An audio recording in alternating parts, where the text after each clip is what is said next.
heavenly songs, they lift you high.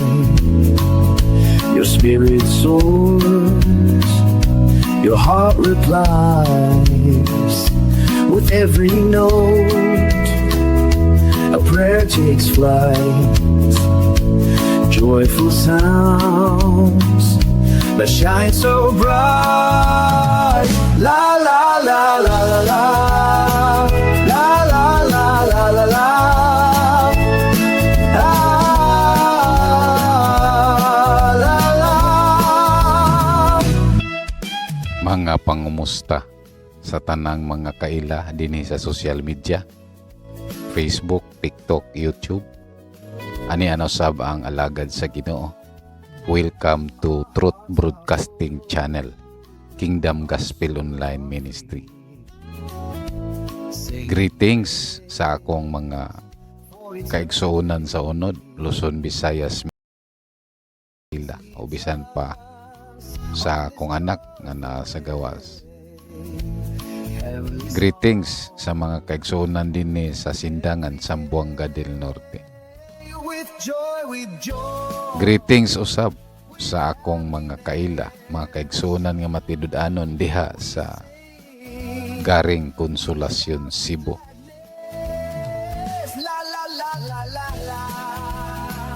Karon pa ta nakabalik sa atoang broadcast tungod kay sa pag-uli namo dinhi sa Sindangan, wala mi dayon ka pa connect o internet. Nangita pa ta karon og maayong internet provider. Anyways, makapadayon kita makigsunan sa atong buluhaton ingon nga pagsangyaw sa ebanghelyo sa gingharian. So kini nga segment may kalabutan sa mga kasaysayan sa niaging panahon. Labi na sa ako ang pagbiya dinha sa Konsolasyon, Cebu. Labot pa niya na nining taknaa, walay laing basihanan sa akong pakigpulong alang kaninyo. Sa akong ginaingon nga ang bahandi nga nahibilin sa akong kinabuhi, mao na lang yun kining mga pulong sa Ginoo nga nasulat dinhi sa balaang kasulatan, sa mga pulong sa Ginoo nga mabasa dinhi sa Mateo 16:23. Nagingon, apan siya milingi ug mingon kang Pedro, pahawa ka sa akong atubangan, Satanas. Usa ikaw ka kapangdulan alang kanako, kay wala ka makapanghunahuna sa mga butang nga iya sa Dios, kundili sa mga butang nga ila sa mga tao. Nining mao nga teksto mo kigsunan, gusto na kong ipahibalo kaninyo nga kini si Pedro alagad na sa Ginoo, misunod sa Ginoong Hesus. Gigamit siya lately sa kahibulungan nga pagkabig kung mga tao diha sa tilan sa Ginoo. Apan nining tungura igsoon, gibadlong siya ni Hesus sa pag-ingon, pahawa ka sa akong atubangan, Satanas. Ako nasabtan din mga kaigsunan nga ang kaaway nga si Satanas, kauban siyang mga demonyo, nagapamuhat bisan diha sa mga magtotoo. Wala siya magtintal kanato sa mga dagkong krimen, sama sa pagpatay, pagpangawat, ug ubang pang mga heinous crimes. Siya nagapamuhat ang atong kaaway diha sa mga magtotoo, sa mga unodnon kalibutanon nga pangunahuna, nga mosampot ngadto sa kalibutanon ug unodnon nga pagkinabuhi. So sa diha nga mahimo kang babag sa mga buluhaton sa Ginoo, usa ka sa mga nahimong gisudlan sa daotang espiritu gikan sa yawa, mga kaigsunan. Kini si Pedro, mga kaigsunan, kung atong analyson, maayo ang iyahang pagbati. Balutang dili tanang maayo iya sa Dios. Nganong makaingon ko nga maayo? Kung imuhang basahon dinhi ang niaging mga verse, nagpahibalo si Jesus nga moadto siya sa Jerusalem unya sakiton patyon. Apan mipugong si Pedro. Sa to pa si Pedro doon na siya ay kaluoy, doon na siya ay passion, pero kini nga passion o kaluoy tinawhanon o karnal. Mao na nga kining carnality, mga kaigsunan, murag gamay pero kontra kini sa Dios. Kay ingon manggani si Jesus, pahawa ka Satanas. So ang mindset nga tinawhanon, kalibutanon, udnodnon, maoy tool, maoy sakyan, maoy gamiton sa yawa aron ang usa ka tawo dili makahimo sa pagpahigayon sa mga programa sa Dios. Na gusto na akong ipaambit kaninyo, mga kaigsunan, ang akong kasinatian niadtong 2024 ining usa ka iglesia nga naa nahimutang sa garing Konsolasyon, Cebu. Wala kini sila mag-hire nako o wala usab ako magunahuna nga mga apply si pastor sa maong gamayng iglesia, kapunungan. Apan niadtong October 2024, gipahalo na ako sa Ginoo ingon nga pastor. Ang usa ka pastor, makigsunan, appointed by the Holy Spirit, sumala sa Buhat 2028 aron magpakaon sa mga karniro. Hinumduman nato nga ang usa ka pastor, ang buluhaton mao ang pag-agak sa mga karniro ngadto sa lunhang sibsibanan, ngadto sa dalan sa pagkamatarong. Og nahitabo, mga kaigsunan, nga ako nahimong pastor nining maong iglesia. Doon na sila'y patakaran nga ang pastor mo undergo og 1 year observation. Apan gitudloan ko sa Ginoo nga dili magpailalom sa institusyon nga minugna og tao. Nagpadayag ang Ginoo nga ang imuhang appointment dili gikan sa bisan unsang institusyon kundi gikan kanako, gikan sa Dios. So gipadayag nako kanila nga dili ko mamastor, ingon nga hired pastor.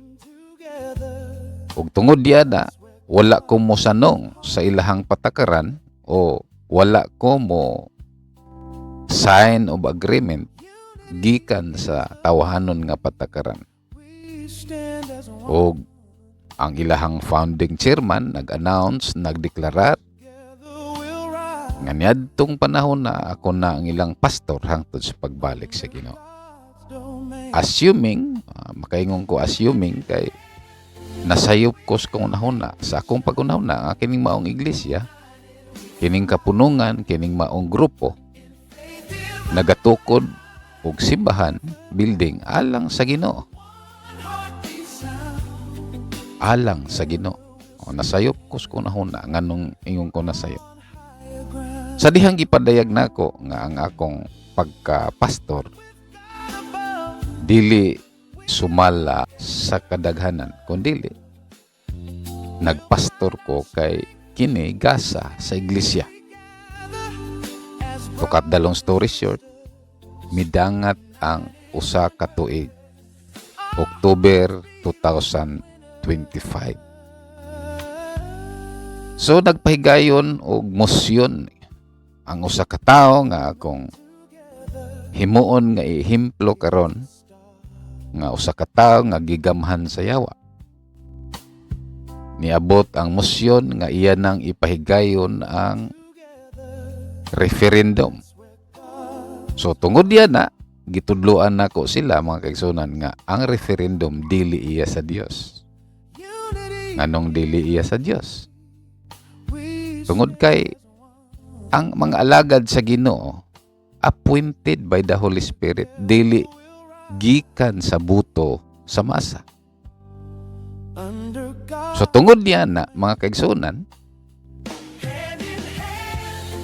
nakahukom kami nga mo resign yadtong October 2025. Tungod kay ako silang giinan nga dili ako magpastor sa usa ka iglesia nga kontraktual.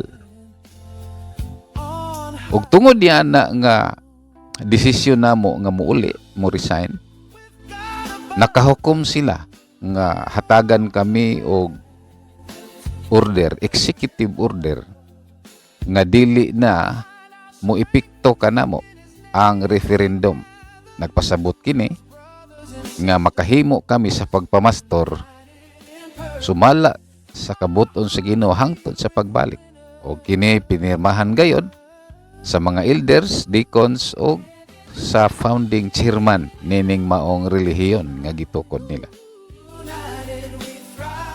So tungod diyan na mga kaigsunan, gisuspended na mo ang among mga project nga giunahuna dinhi sa Mindanao sa pagdahom og pagtuo, pagsalig nga kami magpastor nini mga simbahan hangtod gyud sa pagbalik sa Ginoo. Apan mga kaigsunan, nahimong apan tungod kay dunay usa ka tawo nga makaingon ko nga gisudlan usab sa daotang espiritu.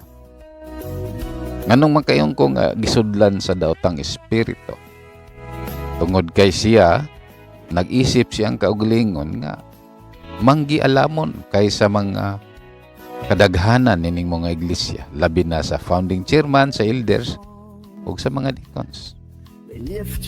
Akong nasabtan nga namuhat ang yawa sa iyang kinabuhi tungod kay during pa sa amo ang engagement party, dunay mga butang akong gipahigayon, gipadayag sumala sa pulong sa Ginoo ug nahitabo nga gikauyunan sa kadaghanan, gikauyunan sa mga membro, gikauyunan sa mga deacons, elders o gimosyon sa founding chairman ang maong pahigayon, presentation. Apan tungod lang nining tawhana nga nagpagkamanggialamon, nahimong baliwala ang tanang mga gikauyunan sa mga membro, leaders, elders, nahimong baliwala tungod lang nining usa ka tawo. Tungod diyan na makaingon ko nga that is evil, no? Kay daghang mga uyunan na mo mga butang nga nagkauyon ang tanang membro, elders, departments, pirmado sa founding chairman, nahimong baliwala ang tanan. So nasabtan ako nga dunay stronghold kining mao nga iglesia og mahimong nagmalipayon may karon sa amo ang comfort zone physically pero spiritually bugat ug dako ang akong kahangawa alang sa mga kaigsunan nga faithful nagmatinud-anon sa pagtuo ug naninguha nga mga lagad sa Dios sa tininuod nga pagpangalagad. Hinaot nga kining mao nga presentation maghatag og pagtulunan alang sa tanan aron sa malabot nga panahon hatagag pagtulunan kining mga panghitabo. Niadtong 2025 sa Oktubre, bulan sa Oktubre, ilahang gihatag kanako ang executive order nga mahimong pastor. Apan tungod nining usa ka tawo mga kaigsunan, nahimong nawad-an sila sa ilang dignidad. Tungod kay wala sila igong rason nga dili na pabalikon nimo iglesia. Usa sa mga kusganon nga nagdumili kanako nga magbubalik aron magpastor, usa sa mga tinamud usab nga elder nga tingali dunay mga bahin personal sakit alang sa ilang pamilya. Mao na nga tungod sa iyang pagdipinsa sa iyang pamilya, nakahukom siya nakadeklarar nga ang Bible kuno dili balaan og si Kristo ray tinuod, ang ay tuuhan ug ang ubang mga pulong pakapin lamang. Og kini nga deklarasyon nagpaila sa kinabuhi nga dunay stronghold ang maong iglesia. Nagapamuhat ang yawa sulod mismo sa maong iglesia, pinaagi sa mga leader, napasintabi sa mga matinud-anon nga elder.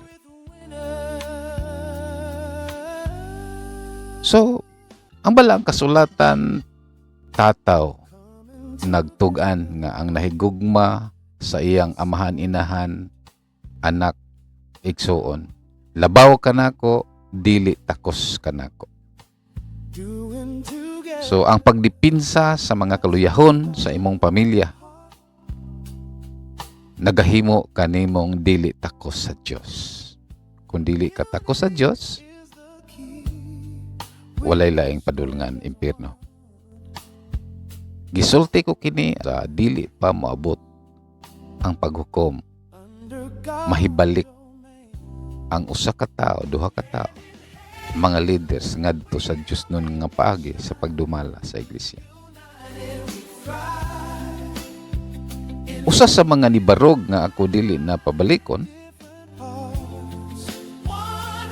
kining mga tawana, pipila lamang sila, influensyado, nga naman, tingali, aron madipinsahan ang mga kaluyahon ug ang carnality, ang tinahwanon nga pangunahuna nga nagahari silang kinabuhi kaysa mga pulong nga nasulat sa Biblia. Usa sa mga butang nga makaingon ko nga kining pipila ka mga leaders nga nakonsaran sa daotang espiritu, mao ang ilahang pagdumili nga ipahigayon ang kingdom rules.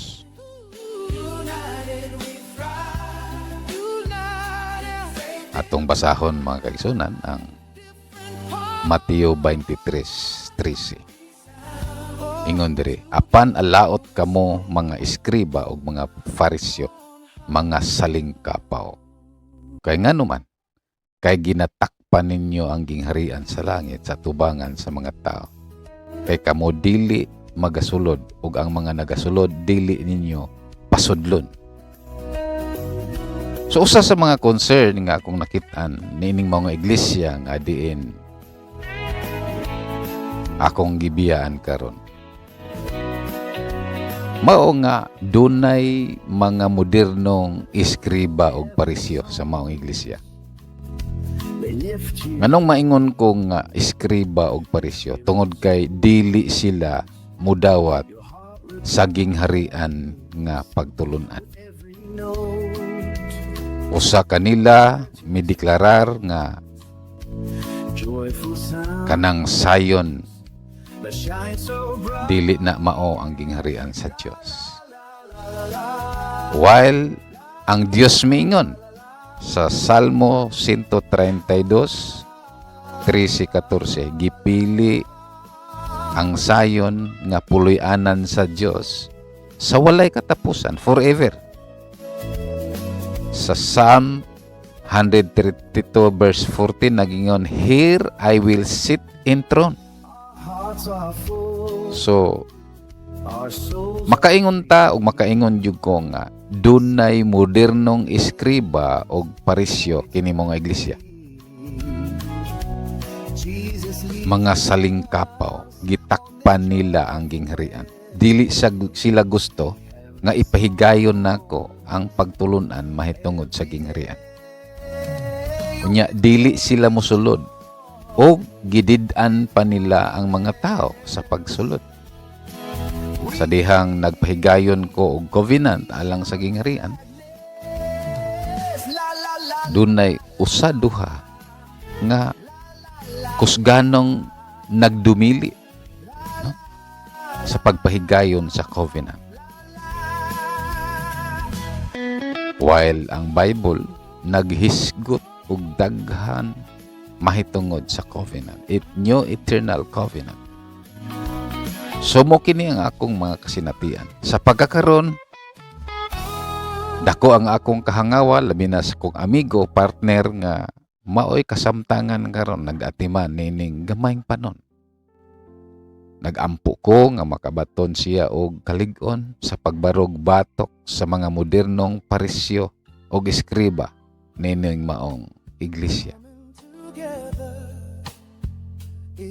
Dako usab ang akong kahangawa niining ilahang founding chairman.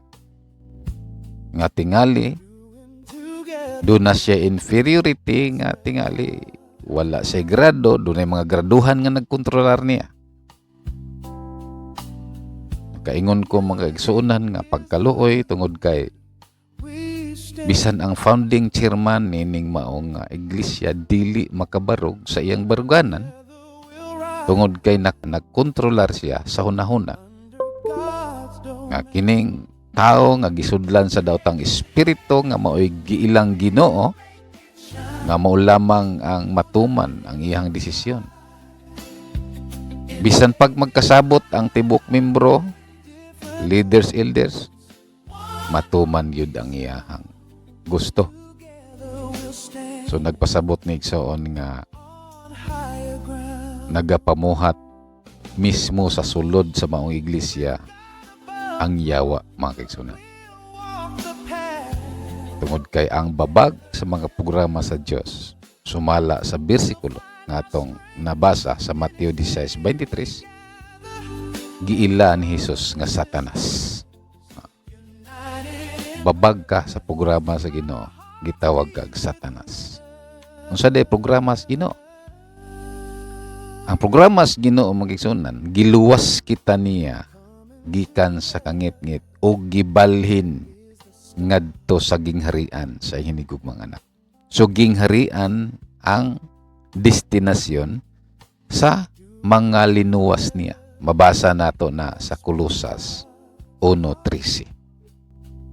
So hinaot ang Dios magalamdag kanatong tanan nining maong nga mga kasinatian o wala ko'y toyo nga dunay personalidad nga tamayon og dauton.